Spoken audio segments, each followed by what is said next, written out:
Well, India this year will be hosting the G20 summit and got the presidency in the month of December. With me is someone who was the Foreign Secretary of India, and in his new avatar is the coordinator of G20 under the Indian presidency. So welcome to WION. And my first question to you is, how do you see the focus for New Delhi as the coordinator? If you can give a view about the focus area for India and what India plans to achieve under its presidency. Well, first of all, Sidhant, thank you for having me on your show.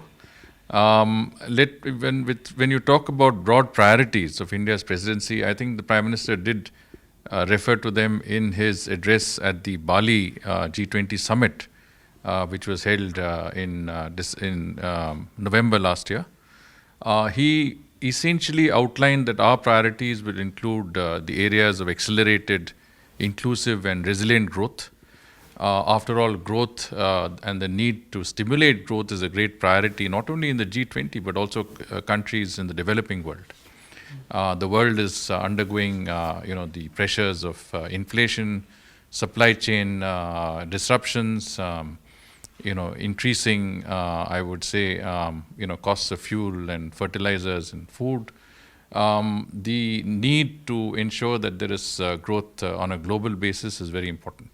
And so one of our priorities that had been outlined by the Prime Minister has been to accelerate growth, but that growth should also be inclusive, and it should be resilient. It should be growth that is sustainable and would last for a certain period of time.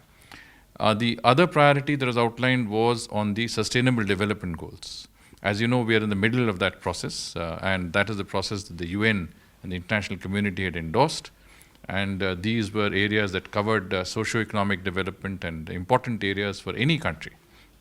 And in today's context, in the post-COVID era, as well as the current problems that are a result of the Ukraine conflict, clearly the impact on economies across the world have been quite severe. And so how does the world work together, the international community, under the auspices of the G20, come together to ensure that sustainable development goals are achieved and that the loss of momentum as a result of recent developments on the SDGs is addressed by the G20. Mm-hmm. We've also focused on the issue of a global green development, of climate financing, and lifestyle for environment. These, as you know, have been important priorities for India. India has prioritized transition to cleaner, greener energy, mm-hmm. and we have made very significant commitments at the COP26 at Glasgow, and then more recently at COP27 at Sharm el-Sheikh under our nationally determined contributions. But at the same time, what we are saying is that we need to address issues that would enable developing countries to achieve these commitments and goals through climate financing, climate justice. And at the same time, obviously, we have to work together as a society, not as countries, but as a global society, towards a more sustainable lifestyle. Mm-hmm. The Prime Minister spoke about the fact that in India, for centuries we've been practicing a lifestyle that is more harmonious with nature, and we areas like cyclical economy, in other words, reusable reuse of items, how to ensure that there is a certain level of sustainability in what we do. So sustainable consumption, sustainable production, which is also part of the SDGs, is something that we would also focus on. And lifestyle for environment, which has been endorsed by the UN Secretary General when he came to India, is a concept that we would like to promote within the G20 and through the G20 to the rest of the world. Mm-hmm. Besides that, we are looking at digital transformations, digital public infrastructure. India has taken the lead in using digital platforms for the benefit of our people, especially the most vulnerable parts of our society, mm-hmm. Getting direct benefits straight to the actual beneficiary. And that has been a most effective part of our, I would say, developmental achievements, but at the same time, we have used digital platforms to administer 220 crore COVID vaccines in a short period of time through the CoWIN platform. We have used, Arogya Setu. We have through the UPI, and the Prime Minister mentioned this in Bali. He said 40% of global transactions have been through UPI payments. So that is very significant that today India is leading the world in digital inclusive payments. So financial inclusion is an important part of our priorities. We are also looking at multilateral, how to reform multilateral institutions. In specifically, we are talking about the Bretton Woods institutions, which have served their purpose very well, but today need an enhanced mandate in order to fulfill the expectations of them. So how can we work with these institutions to enhance their mandate? And at the same time, of course, for us, what is important is women-led development, the role of women in economic development, in society. I think this is going to be an important theme in our presidency. We are also looking, obviously, we're worried about supply chain disruptions. We're looking at how to ensure there are more sustainable and resilient supply chains. The issue of specifically of food, fuel, energy, fertilizers is important for any developing country. Now, we have to keep, when we talk about broad priorities, of course, every presidency determines their priorities based on what the rest of the world is looking for. So it's important that we pick up on those areas which have resonance across the globe, within the G20 and across the world. And I think many of the areas that I mentioned and which the Prime Minister has highlighted are clearly those that there is a pressing need and also a pressing demand for some of these areas.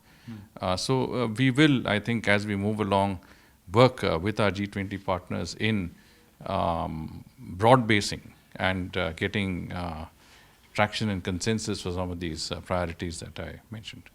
A lot of focus is also on showcasing India's culture. We saw the visuals so far from the Sherpa meeting and other meetings of foreign delegates wearing pagadi and, of course, enjoying the Indian culture. So how does India plans to use this platform, this presidency, to showcase India's culture, India's food and various places, whether it's Nagaland with the Hornbill Festival or whether it's Udaipur or whether it's the future places like Kolkata or Trivandrum? So, this is the first time we've been president of the G20. It's one of the most influential groupings in the world.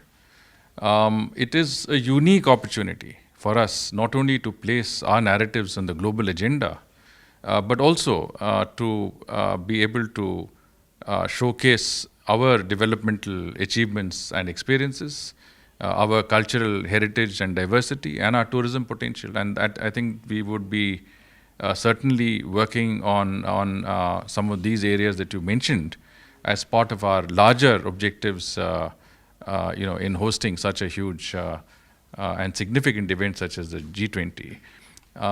In doing so, obviously, we will need to work closely with our states. The G20 involves the organization of 200 plus meetings across our country in 56 different locations. No G20 presidency has ever explored the possibility of such a widespread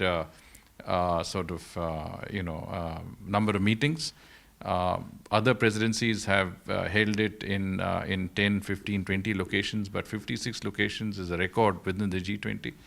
What it does is that it takes the G20, it takes international delegates and brings the international exposure to cities and towns in India that have had very little of such experiences. And I think that's a great way to not only involve the participation of our citizens. When the Prime Minister talks about a pan-India presidency, what he is doing is that he is engaging not just the states, but also every citizen of India in the G20 presidency process.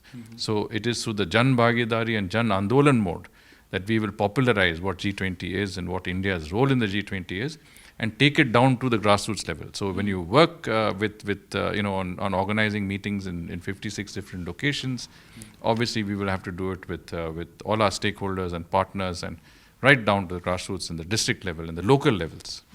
And these meetings will also take place in the Union Territory of Jammu and Kashmir and Ladakh, because this is something that many people would like to know. And there are obviously murmurs and conversations coming from Leh and Srinagar as well that there will be meetings.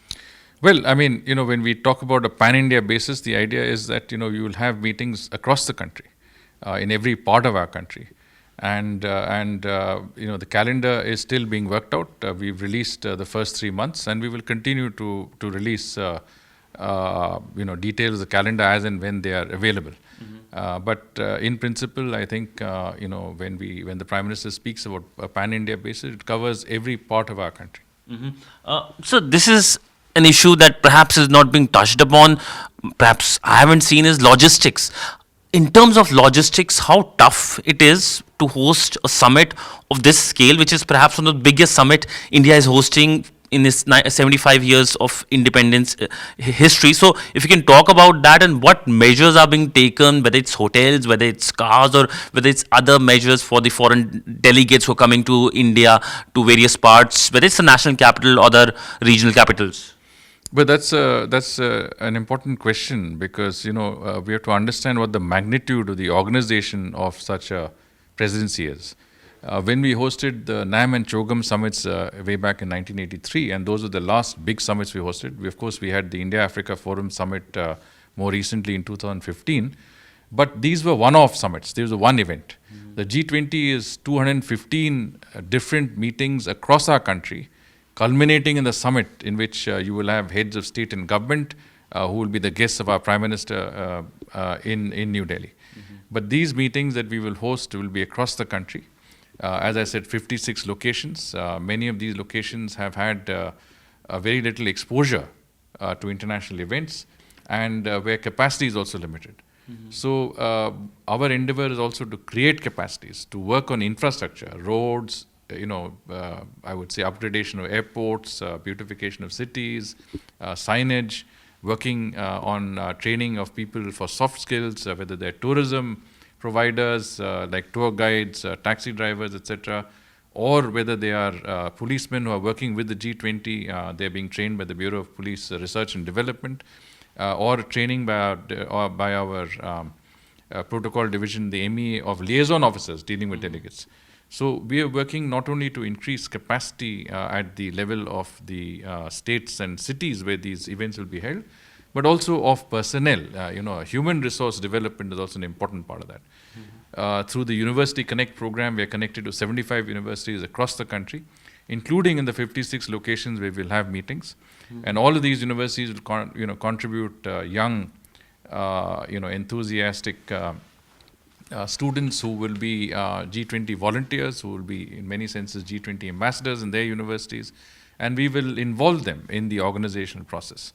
So it will be broad-based, and the organization of these meetings, I think, will be of a complexity and scale that we, as you mentioned, haven't ever experienced before.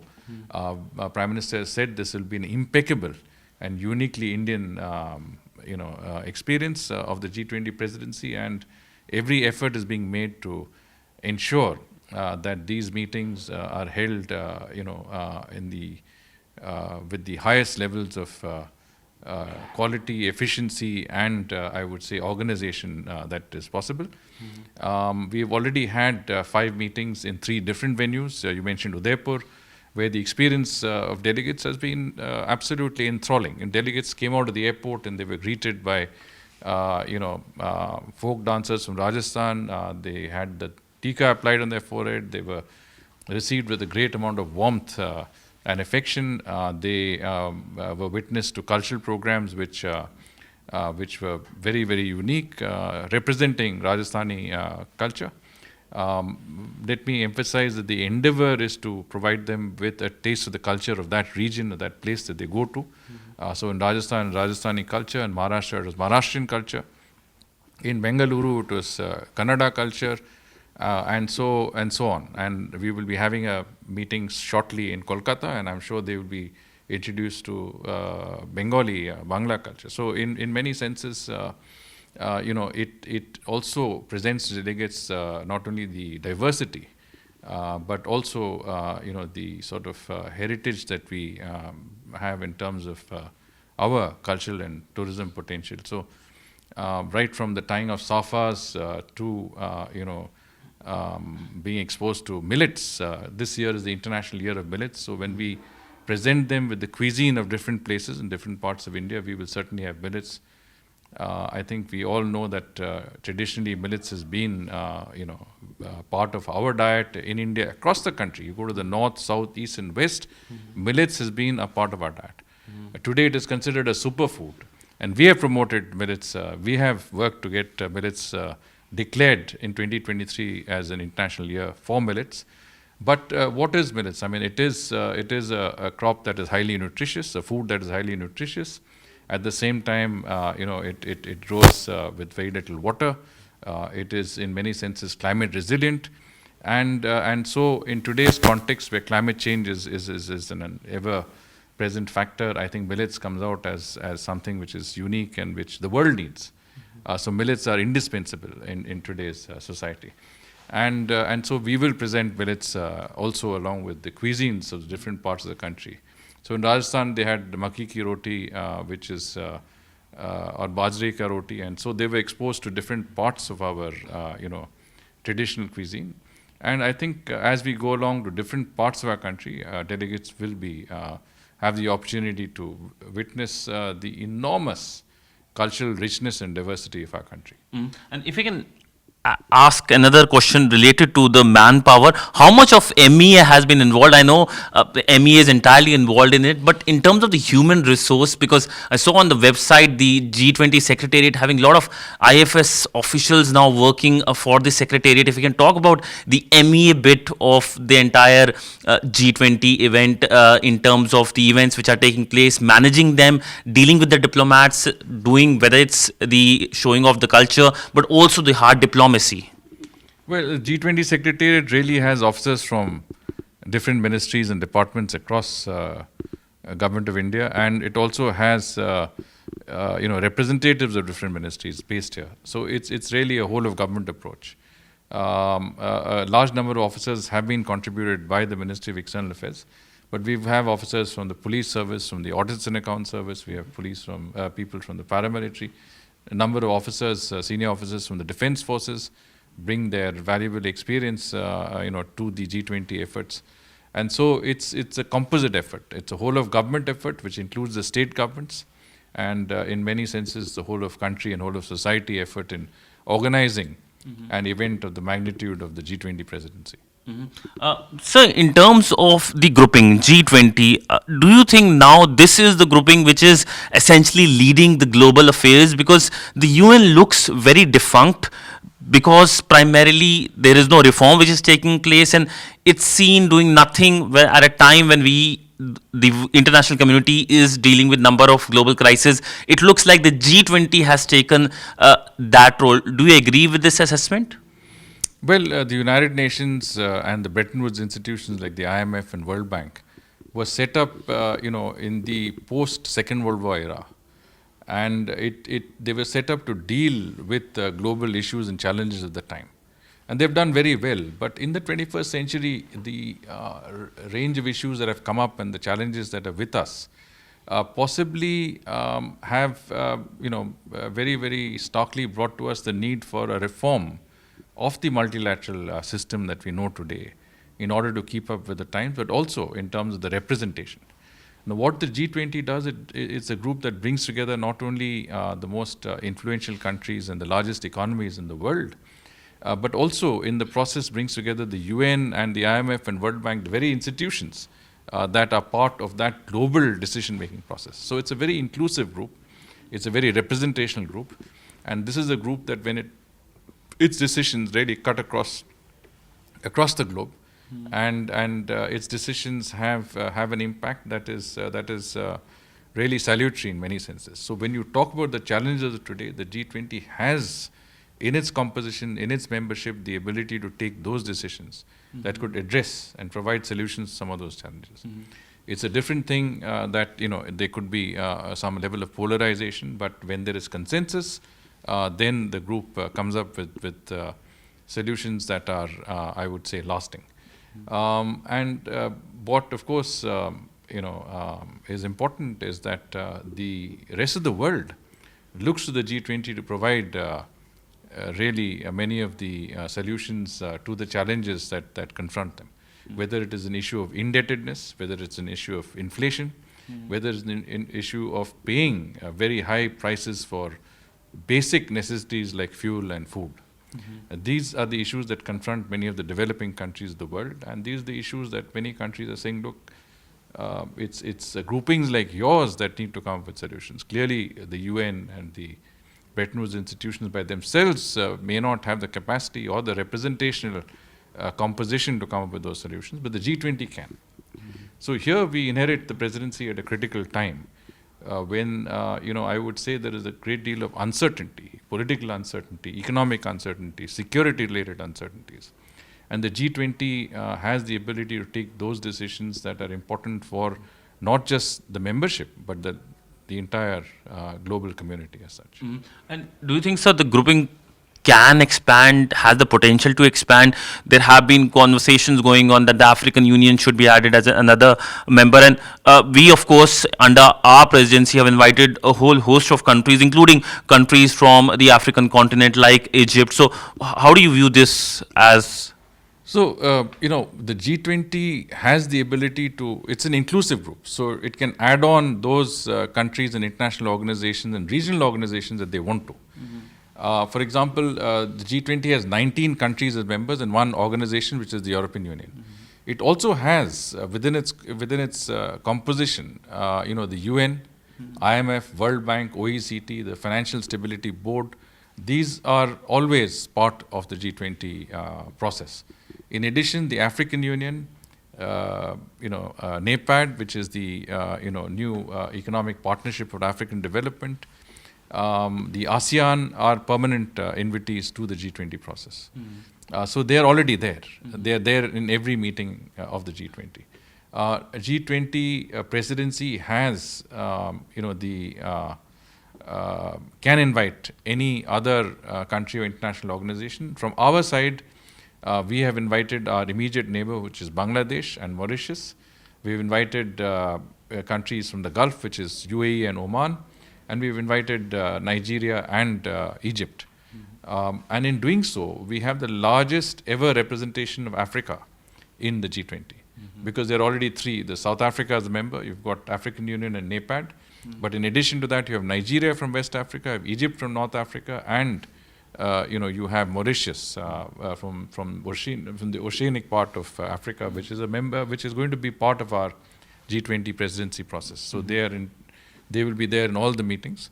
So it's a very inclusive group, and I think it is in many senses, a group that brings together those countries that can actually contribute to the overall process.